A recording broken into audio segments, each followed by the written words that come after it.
let's look at our main motivating example for the object that we're going to study for basically the entire quarter.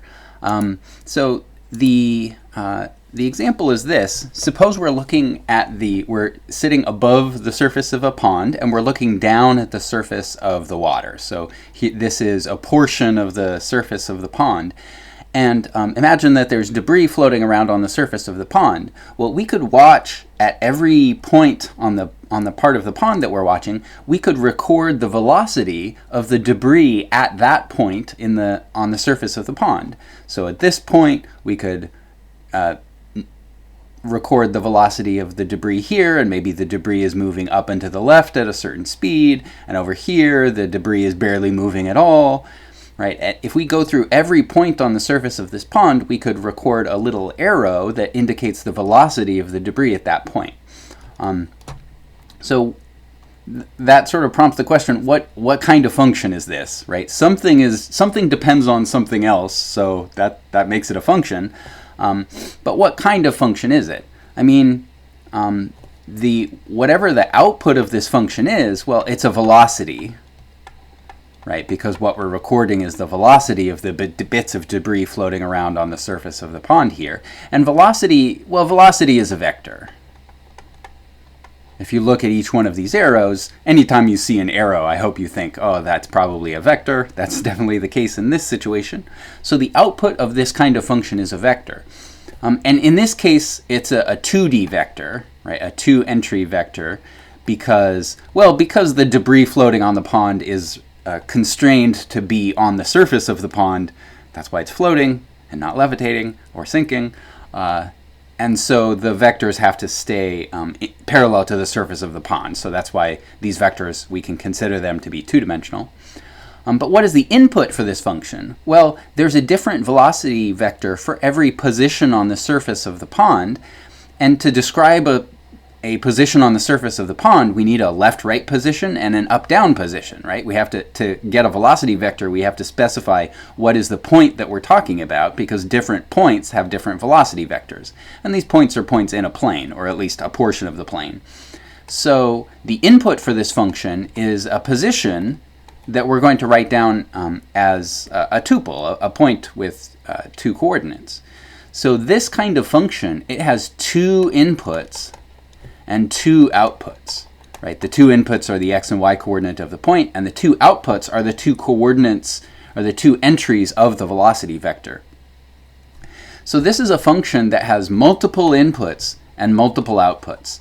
And depending on what you've done with your mathematical lives up to this point, this might be a type of function that you have not seen before.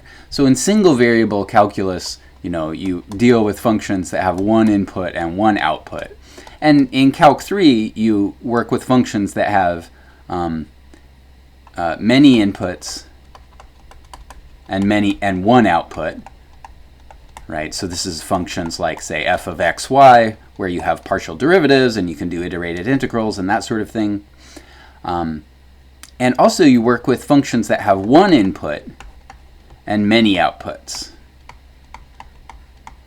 And those are parametric curves or vector-valued functions, right? Curves in space like this. Maybe you wrote them like r of t.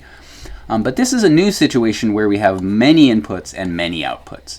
So we're going to develop some vocabulary to describe these kinds of things and ways of drawing these pictures. And throughout the course of this quarter, what we're going to do is develop the calculus of these kinds of functions. Of course, because each output depends on both inputs, really what we're talking about is we're going to have multiple functions that have many inputs and 1 output. And we'll just package the many functions up into a vector to make it a vector-valued output. So this kind of function is called a vector field. So the main object of study for this quarter is going to be the calculus of vector fields. That's why this class is called vector calculus. So a vector field is just a function that takes some number of inputs and produces some number of outputs. So capital F is going to be the symbol that I use for a vector field if I don't have a better name for it. right? Like if we don't have a better name for a function, we usually just call it little f of x. Well, by the same token, I'm going to use capital F for a vector field. I'll try to remember to make it bold to remind us that it's a vector and not a scalar quantity. So it has multiple outputs. In principle, it could be any number of outputs. So I've labeled them x1 up through xn. And it produces some number of outputs. And I've labeled the output functions m sub 1 up through m sub m. That's a little bit confusing, but we won't stick with this notation forever. So you can see that we have a vector as an output, and each entry in the vector is a scalar valued function. So overall, this has m outputs, but each entry only has one output, right? So we have multiple entries in this vector output, and each entry is a function of all of the input variables. Typically, in most situations, the number of inputs and the number of outputs will be the same. There will be a couple exceptions to that throughout the quarter, but for the most part, the number of inputs and the number of outputs will be the same, so m is going to be equal to n. And also, we're going to for now, stick almost entirely to two-dimensional vector fields, so 2 inputs and 2 outputs, like we saw on this previous slide, where we have an x and a y as an input and a two-dimensional vector as an output. Later we will look at a few examples of three-dimensional vector fields, where we have 3 inputs and 3 outputs, and then we'll revisit three-dimensional vector fields later in the course, because the topic of vector calculus, it turns out it gets a lot more rich when you move to 3 dimensions for various reasons. Okay, so to write down a vector field, what we need to do is we just need to write down 2 coordinate functions that are both functions of 2 input variables. So that'll look like this typically. So we'll write capital F of x comma y equals, and then we'll write down 2 functions that are scalar valued, and each one is one of our coordinate functions. They're both in principle functions of x and y. Exactly how you write your vectors is up to you. You can use this angle bracket notation like I usually do. If you prefer using your I and j notation to write down vectors, that's fine. So I is the standard basis vector 1, 0, and j is the unit vector 0, 1. So m times I plus n times j, that's the same as this vector over here. It just depends on, I don't know, how you like to write down vectors. Either way is fine.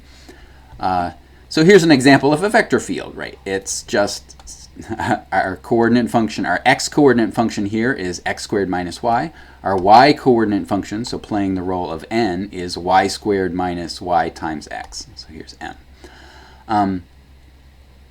These functions could be genuinely anything.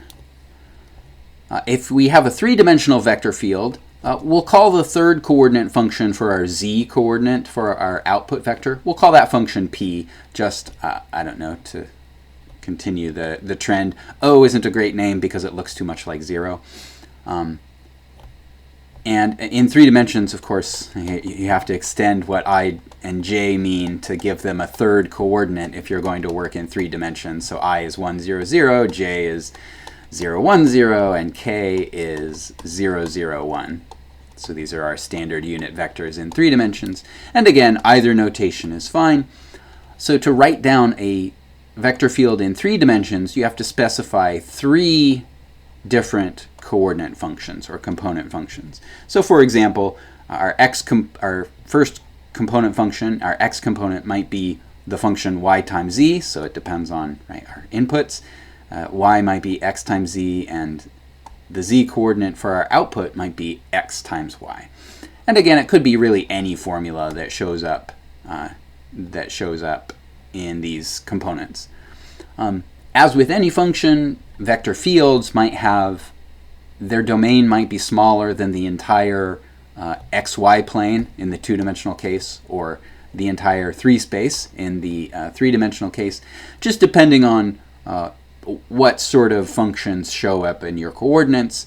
The way that we won't sweat too much about when a vector field is continuous, because the way that we write down coordinate functions tends to produce continuous functions. So a vector field is continuous if all of its coordinate functions are continuous. And that is almost always the case. And when it's not the case, you'll notice, because usually there's some sort of domain issue in the coordinate functions. So we won't sweat that too much. So, so the upshot of all this, just to summarize, is that a vector field is some function that has multiple inputs and multiple outputs. It produces a vector output for every point in the input.